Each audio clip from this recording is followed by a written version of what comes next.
Sir నమస్తే. శ్రీమాత్రే నమః. సార్ మనం చూస్తున్నాము ఆల్మోస్ట్ 4-5 డేస్ నుంచి తిరుపతి లడ్డూకి సంబంధించి పెద్ద కాంట్రవర్సీనే జరుగుతోంది.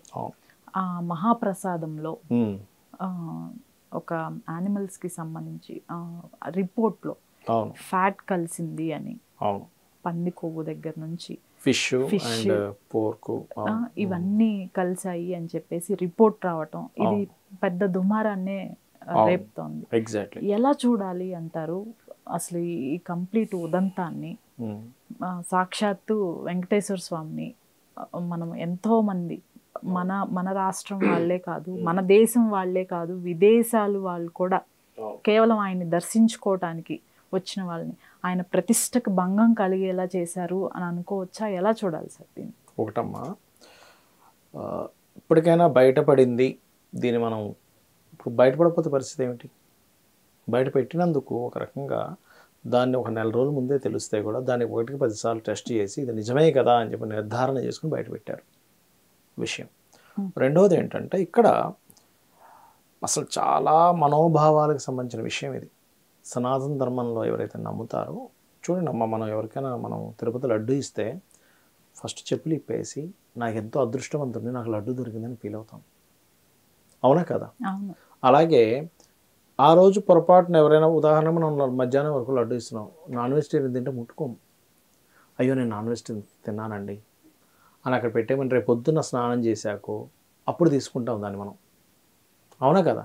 అంటే ఏమిటి, మనం నాన్ వెజిటేరియన్ తింటే ముట్టుకోము, మనం తీసుకున్నామంటే ఎంతో అదృష్టం, ఈక్వల్ టు వెంకటేశ్వర స్వామి అనుగ్రహంగా భావిస్తాం మనం దాన్ని. అంటే వెంకటేశ్వర స్వామి అనుగ్రహంగా భావించేటువంటి లడ్డు ఎట్లాంటి వాళ్ళకి కాంట్రాక్ట్ ఇవ్వాలి? వాళ్ళకి ఎథిక్స్ ఉండాలి, కనీసం దేవుడి మీద భక్తి భయము ఉన్నటువంటి వాళ్ళ దగ్గర నుంచి మనం తీసుకోవాలి. అవన్నీ లేని వాళ్ళకి ఇస్తే ఇలాగే తప్పిదాలు జరుగుతాయి, ఒక ముక్కలో చెప్పాలంటే. ఓకే. ఇంకోటి, అంతకుముందు నందిని నెయ్యి వాళ్ళు 500 రూపీస్కి సప్లై చేసేవారు. ఎందుకు? వాళ్ళకి సొంత గోవులు ఉండి. మామూలుగా అంత ఈజీ కాదు. మనం నెయ్యి క్రియేట్ చేయాలంటే కనీసం ఒక 5,000 రూపాయలు ఖర్చు అవుతుంది. ఎందుకంటే మనం పాలు కొనుక్కోవాలి. వాళ్ళకి సొంత గోవులు ఉంటాయి కాబట్టి వాళ్ళు దాని నుంచి పాలు తీసి 500 రూపీస్కి, అది కూడా ఎటువంటి లాభం చూసుకోకుండా దేవుడికి సేవ చేస్తున్నాం అనే భావంతో ఇచ్చేవారు. 500కి ఇవ్వడమే చాలా కష్టం, సొంత గోవులు ఉంటాయి. అలాంటప్పుడు 350కి సప్లై చేస్తున్నారంటే ఇక్కడ ఎంత లోపల ఎంత ఇది జరిగి ఉండుంటే ఇక్కడ దాకా వచ్చింది. ఇంకొకటి, ఇప్పుడేదో బయటపడింది, దీన్ని మనం అరికెట్టాము అనుకుంటే కాదు అంటా నేను. ఈరోజు సరైనటువంటి వ్యక్తులుండి దాన్ని బయటికి తీసుకొచ్చారు, దాన్ని ప్రక్షాళన చేశారు, క్లియర్గా మళ్ళీ మనం మంచి నెయ్యి వచ్చేలా చేసాం. కానీ నందిని కావచ్చు, ఇంకో మంచి ఇది కావచ్చు, శాశ్వతంగా ఉండాలని రూలే ఉంది. రేపొద్దున ఇంకో 20 ఏళ్ళకో 10 ఏళ్ళకో ఇంకో నాయకుడు ఎవరో వచ్చి వీళ్ళకి ఎందుకు ఇస్తున్నారు మార్చేసేయండి, వాళ్ళకి అనుకూలంగా ఉండే వాళ్ళు పెట్టచ్చుగా. అది టిటిడిలోనే కావచ్చు, ఇంకో దగ్గర ఎక్కడైనా కావచ్చుగా. దీనికి శాశ్వతమైనటువంటి పరిష్కారం మనం తీసుకురావాలి. టీటీడీఏ గోవులను పెట్టాలి. టీటీడీకి డబ్బులకేం లోటు లేదు, స్థలాలకేం లోటు లేదు. లేదా ఒక ఎంప్లాయ్మెంట్, ఇప్పుడు చూడండి, ఒక వ్యక్తి ఉన్నాడు, ఇవాళ అన్ఎంప్లాయ్మెంట్ చాలా ఎక్కువగా ఉంది. ఒక 4 గోవులు తెచ్చుకొని చక్కగా వాటిని చూసుకుంటూ వాటి నుంచి వచ్చే పాలతో నెయ్యి, ఒరిజినల్ నెయ్యి కనుక ప్రొడ్యూస్ చేయగలిగితే దేశానికి మంచిది. ఇప్పుడు న్యూట్రిషన్స్ చెప్తున్నారు, ఒరిజినల్ నెయ్యి వాడండి, ఆవు నెయ్యి వాడండి, హెల్త్కి చాలా మంచిది అని. ఇది మనకు మహర్షులు ఎప్పుడో చెప్పారు. ఇది కనుక ఎంప్లాయ్మెంట్ కాగానే తీసుకోగలిగితే బోల్డ్ అంత ఎంప్లాయ్మెంట్స్ వస్తాయి. మనకి స్వచ్ఛమైన నెయ్యి మనమే ఎవరికి వాళ్ళం స్వామివారికి సమర్పించగలుగుతాం, ఎటువంటి ఇబ్బంది కలగదు. ఓకే, కాబట్టి నేను చెప్పేది ఒకటే, ఈరోజు ఏదో దొరికింది అని కాదు. ఇలా ఈ రాహువు మీన రాశిలో ఉన్నప్పుడు ఇటువంటివి చాలా బయటపడతాయి. పసుపు గంధానికి సంబంధించిన విషయంలో కూడా బయటపడుతుంది, ఇంకొన్ని ప్రసాదాలకు సంబంధించిన విషయంలో కూడా బయటపడుతుంది ఇట్లాంటివి. ఇంకా ఎటువంటి ఆలయాల్లో ఇంకో 4 సంవత్సరాల పాటు ఈ ప్రభావం ఉంటుంది. ఇంకో 9 నెలలు రాహు ఉంటాడు, దాని తర్వాత శని వెళ్తాడు. అటువంటి విషయాలు కొన్ని కట్టుదిట్టాలు కూడా పెరుగుతాయి చెప్పాలంటే. బికాజ్ ఆఫ్ కొన్ని గ్రహాలు కొన్ని రాశుల్లో సంచరించేటప్పుడు ఇటువంటివి బయటపడతాయి అన్నమాట. ఆ భగవంతుడే బయటపడేలా చేస్తాడు. ఇది ఎవరైతే దీనికి పూనుకున్నారో, నిజంగా చేశారో వాళ్ళకి మాత్రం ప్రకృతి ఎక్కడా కూడా ఊరుకోదు. మనం ఏవో చిన్న తప్పులు చేయడం వేరు, సాక్షాత్ భగవత్ సంబంధించినటువంటి అపరాధం చేయడం వేరు. వంశం నిర్వీర్యం అయిపోతుంది అనుకోవచ్చు, ఏముందంటే వంశం పోతుందని. కాదు, ఈ వంశంలో ఉన్న వాళ్ళు ఎవరైతే ఉన్నారో వాళ్ళందరికీ కూడా చాలా ఇబ్బందులు, నరక యాతనలు అనుభవిస్తారు ఇట్లాంటివి చేసినప్పుడు. అందుకని మన సనాతన ధర్మంలో భగవత్ సంబంధించిన 1 రూపీ కూడా తినరమ్మా. ఎవడో అజ్ఞానంలో కుట్టుకుంటుంటే కూడా మనం చెప్పలేం, కానీ నిజంగా అయితే 1 రూపీ కూడా అమ్మో భగవంతుడు సొమ్ము అంటాం మనం, భగవత్ సంబంధించింది అంటాం. అది ఎంత ఘోరం, అది ఎంత ఘోరమో ఇది ఇంకా అంతకంటే ఘోరం. భగవంతుడికి నివేదించేటువంటి వాటి దగ్గరే నువ్వు అవన్నీ కలపాల్సిన అవసరం ఏముంది? అంటే ఏంటి, వాడు తక్కువకి ఇస్తున్నాను అనేటువంటి దాంతో ఇంకా తక్కువకి వస్తుంది వాడికి, అది ఆ ఫ్యాట్ నుంచి తీసినటువంటిది. అది మరొకటి ఏంటంటే దీనికి శాంతి పూజలు కూడా జరిపిస్తున్నారు. నేను ఇందాక మీరు నాకు ఫోటోగ్రాఫ్ చూపించారు, పవన్ కళ్యాణ్ గారే ప్రతి మెట్టుకి ప్రతి మెట్టును కడగడం ఏమిటి, ఆయన పసుపు పెట్టడం ఏమిటి, ఎంత ఓపిక ఉండాలి. మామూలుగా ఎక్కడానికే చాలా కష్టం తెలుసా అమ్మ, అది కొన్ని గంటలు 4-5 గంటలు పడుతుంది దాదాపుగా. మెట్టుకి ఆగి చేస్తున్నారంటే మనసు లోపల ఎంత ఉండాలి ఆయనకి, సనాతన ధర్మం మీద, భగవంతుడి మీద ఎంత ఉండాలి, మన దేశం మీద ఎంత ఉండాలి. ఎందుకంటే ఆ యొక్క వెంకటేశ్వర స్వామి కనుక ఆయన కరుణాకటాక్షాలు ఉంటే దేశం సుభిక్షంగా ఉంటుందనేటువంటి నాయకుడు ఆయన చెప్పాలంటే. నిన్న ఎవరో అన్నారు, ఏమిటంటే అంతగా మనకి రెచ్చగొట్టేలా మాట్లాడాలా అని. యువతని చైతన్యం పరచాలంటే నాయకుడు అలా మాట్లాడాలి. ఎవరు ఇప్పుడు యంగ్స్టర్స్ ఎవరమ్మా ఫాలో అవుతున్న, పవన్ కళ్యాణ్ కదా ఫాలో అయ్యేది. మరి ఈ సనాతన ధర్మానికి దెబ్బ పడుతుంది, ఇలాంటివి చేయకూడదు. ఇప్పుడు నార్మల్గా అందరూ కొంతమంది నాన్ వెజిటేరియన్స్ ఉంటారు, వెజిటేరియన్స్ ఉంటారు, వాళ్ళకు వాళ్ళు తెచ్చుకొని ఏ కోడో దేన్నో మేకనో తీసుకొని తింటారు, దట్ ఈస్ డిఫరెంట్ కేస్. అది ఎవరు కాదనట్లేదు. ఇక్కడ దేవుడు పెట్టేటువంటి ప్రసాదంలో కలపాల్సిన అవసరం ఏంటి అసలు ఫస్ట్? ఎందుకంటే అమ్మా ఇలాంటివి ఏమైనా తప్పిదాలు జరిగేటప్పుడు ఏమవుతాయో తెలుసా, దైవీ కళలు అంటారు. అంటే వెంకటేశ్వరం స్వయంభూ కాబట్టి అక్కడ అలా జరగదు. దైవీ కళలు అక్కడ ఏదైనా అపచారాలు జరుగుతుంటే వెళ్ళిపోతాయి అక్కడి నుంచి అవి. ఆ దైవీ కళలు అందులో ఉండవు. ఒక రకంగా చెప్పాలంటే మీరు గమనించండి, ఒక 4 ఏళ్ల క్రితం ఎప్పుడో ఒక ఫ్లడ్ లాగా వచ్చింది తిరుపతిలో, బాగా వర్షాలు పడి. అంటే ప్రకృతి అప్పుడే మనకు చూపించింది, ఒక ఇండికేషన్ ఇచ్చింది, ఇక్కడ సంథింగ్ ఈజ్ గోయింగ్ రాంగ్. అంటే ఎక్కడైనా సరే ఒక ఫ్లడ్స్ లాగా వస్తున్నాయి అంటే అక్కడ సంథింగ్ ఇండికేషన్ ప్రకృతి చూపిస్తూ ఉంటుంది. సరే, నేను హానెస్ట్గా మిమ్మల్ని అడుగుతున్నాను, ఎందుకంటే మీరు రెగ్యులర్గా వెళ్తూ ఉంటారు తిరుపతికి. మీకు ఎక్కడైనా అనిపించిందా? అయ్యో చాలాసార్లు అనిపించింది, లడ్డు నాణ్యతలో చాలాసార్లు అనిపించి చాలాసార్లు అన్నాను కూడా. కానీ మనకి ఎక్కడో అయ్యో ఏంటి మనం భగవత్ ప్రసాదాన్ని మనం శంకిస్తున్నట్టుగా ఎందుకు అనుకుంటున్నామా అనుకుంటూ చెప్పేవాడిని. ఏదైనా సరే ఇంతకుముందు ఉన్న ఇది లేదండి, మనం ఇంట్లో 15 రోజులు ఉన్నా పాడేది కాదు. ఇంతకుముందు లడ్డు 10 రోజులు ఉన్నా కూడా ఏం పాడేది, అలాగే ఉండదు. 3-4 రోజులకే దాంట్లో ఒక రకమైన స్మెల్ స్టార్ట్ అయిపోతుంది. అంటే ఏమిటి, అక్కడ వాడినటువంటి లడ్డూలో ఏదో సంథింగ్ మామూలుగా రెగ్యులర్గా వాడేది కాకుండా ఇంకోటి ఏదో అక్కడ మిక్స్ అవుతుంది. రైట్, అంతే కదా. అయితే దీనికి సంబంధించి ఇప్పుడు పవన్ కళ్యాణ్ గారు కూడా కొన్ని ఏవో హోమాలు చేస్తున్నారు. అసలు దీనికి సంబంధించి ఏంటి సార్ హోమాలు ఏంటి, దానికి సంబంధించి మీ దగ్గర ఉన్న అప్డేట్స్ ఏంటి? దానికి ఏంటంటే అమ్మ ప్రక్షాళన చేస్తారు, దాన్ని ఎప్పుడు కూడా శాంతి పూజలను చేస్తారు. ఎప్పుడైనా ఎక్కడైనా ఏదైనా దోషం జరిగితే శాంతి పూజ చేస్తారు, అక్కడ శాంతి పరచాలి, క్షమాపణ కోరుకోవాలి. మనందరం కూడా సనాతన ధర్మాన్ని నమ్మిన ప్రతి వ్యక్తి కూడా మనసులో మనస్ఫూర్తిగా స్వామి వెంకటేశ్వర స్వామి, ఎవడో ఒక మూర్ఖుడు వల్ల జరిగినటువంటి విషయాలు ఇవన్నీ, ఎవడో చేసిన తప్పిదం, ఎవడో ఎక్కడో ఏదో చేసాడో పట్టుకుంటారు. వాళ్ళు చేసిన తప్పిదానికి ఇది జరిగింది, మమ్మల్ని క్షమించు, నీ యొక్క చల్లని చూపును మా మీద చూపించు అని చెప్పి దండం పెట్టుకోవాలి అందరూ మనస్ఫూర్తిగా. ఒకటి.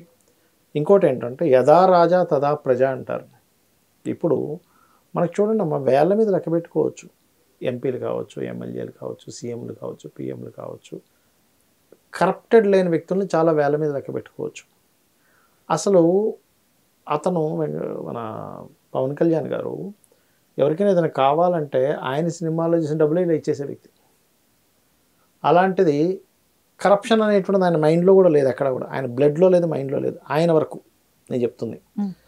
అలాంటి వ్యక్తి ఇప్పుడు చూడండి తిరుపతిలో అట్లా అయిందని ఆయన వెళ్ళి కడగడం కానీ, ఆయన ఒక దీక్షలా తీసుకోవడం కానీ, అవన్నీ ఏమిటంటే రాజు ఎలా అయితే ఉంటాడో, అంటే ఇప్పుడు ఆయన డిప్యూటీ సీఎం కాబట్టి డిప్యూటీ సీఎం ఆయన ప్రభావం కూడా కొంత ఉంటుంది, అది ప్రజల మీద చూపిస్తుంది దాని ప్రభావం అనేటువంటి. అరే డిప్యూటీ సీఎం ఎంత చేస్తున్నాడు అంటే మనం ఎంత నిబద్ధతతో ఉండాలి.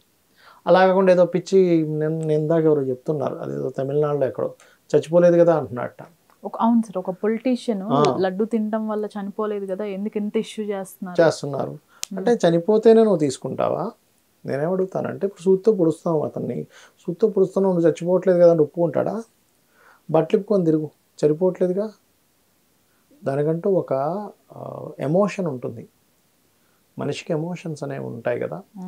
మా దేవుడు, ఆయనకి ఆగమశాస్త్రపరంగా కొన్ని కైంకర్యాలు ఉంటాయి, దాన్ని ఆ పద్ధతిలోనే చేయాలి. అలాగే చేస్తేనే అక్కడ ఉండేటువంటి ఎనర్జీస్ అవన్నీ ఉంటాయి.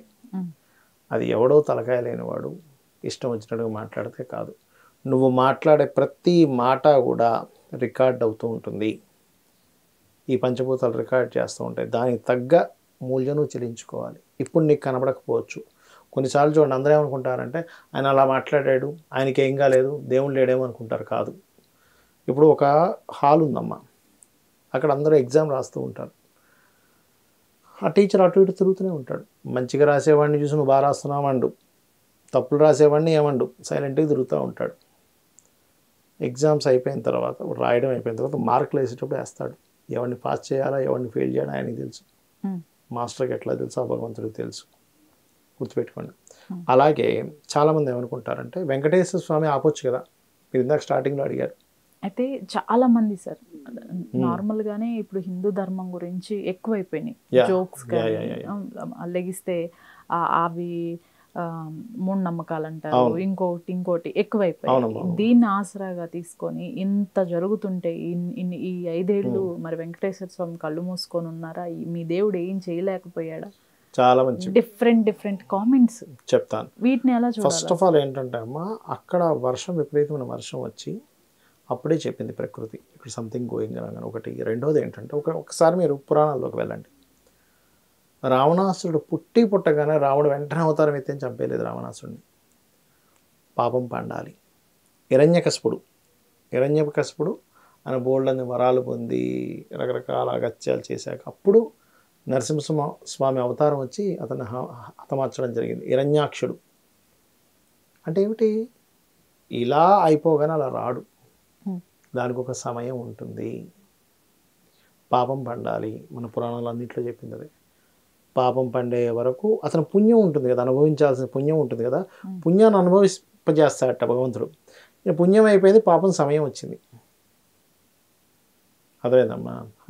కాబట్టి ఏంటంటే ఎక్కడా కూడా భగవంతుడికి తెలియకపోవడం కాదు, చేయలేక కాదు, సమయం కోసం ఎదురు చూస్తాడు. మన రామాయణ మహాభారతాల్లో కూడా చెప్పేది అది.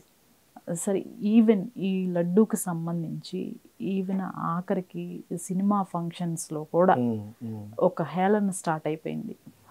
రీసెంట్గా దీనిపైన పవన్ కళ్యాణ్ గారు కూడా స్పందించారు, ఇలాంటివి చేస్తే ఊరుకోను అని. ఇది ఇంకెన్ని చూడాలి, ఇలాంటి వాటిని ఎలా చూడొచ్చు అంటారు? ఇంగిత జ్ఞానం అనేది ఒకటి ఉంటుందమ్మా. ఇంగిత జ్ఞానం లేని వాళ్ళు దేన్ని హేళన చేయాలి, దేన్ని జోక్ చేయాలి, దేన్ని సీరియస్గా తీసుకోవాలి అనేటువంటి తెలియని వాళ్ళు ఇంగిత జ్ఞానం లేని వాళ్ళు అంటారు. ఇంగిత జ్ఞానం అంటారు దాన్ని. అంటే నీకు ఎక్కడ ఎలా ప్రవర్తించాలి, నువ్వు వెళ్ళి ఒక చావు దగ్గరికి వెళ్ళి జోక్ లేకూడదు, ఒక పెళ్లి దగ్గరికి వచ్చి చావు కబుర్లు చెప్పకూడదు. దేవతా సంబంధించినటువంటి విషయాల్ని చాలా భక్తి శ్రద్ధలతో చాలా జాగ్రత్తగా ఉండాలి. అది దేవత. లడ్డు అనేటువంటిది ఏదైతే ఉందో స్వామివారి అనుగ్రహం, కంప్లీట్గా స్వామివారి అనుగ్రహం.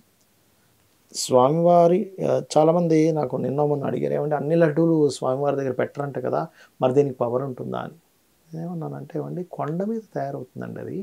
కొండ మొత్తం వెంకటేశ్వర స్వామి, మొత్తం కొండ వెంకటేశ్వర స్వామి. పుట్టి విగ్రహం అక్కడ ఉండేటువంటి స్వయంభూగా ఆయన నిలిచింది కాదు, మొత్తం వెంకటేశ్వర స్వామి అయినప్పుడు అందులో ఆ పవర్ ఉంది. ఇంకోటి ఏంటంటే అమ్మ, కొండంత గొప్పదంటే మహర్షులు, యక్షులు, గంధర్వులు, సిద్ధులు వీళ్ళందరూ వచ్చి కొన్ని వేల తీర్థాల పైన ఉంటాయి, వాళ్ళందరూ వచ్చి తపస్సు చేసుకొని వెళ్తారు అక్కడికి వచ్చి. మీకు ఎటువంటి దేవత అయినా ఏ మహర్షి అయినా మళ్ళీ భూలోకానికి రావాల్సిన తపస్సు చేయాలంటే పైన చేయడం కుదరదు, అందుకని వాళ్ళు వచ్చి వెళ్తారు. అందుకే మీకు పైకి వెళ్ళిన వెంటనే మీకు ఎందుకు ఆ ఫీల్ వస్తుంది, మీరు ఎక్కడికి వెళ్ళినా ఆ ఫీల్ రాదు, గుర్తుపెట్టుకోండి. తిరుపతి కొండ మీదకి వెళ్ళగానే ఆ ఫీల్ వస్తుంది. ఎందుకు అలా అనిపిస్తుంది అంటే అక్కడ ఉండేటువంటి శక్తి అటువంటిది.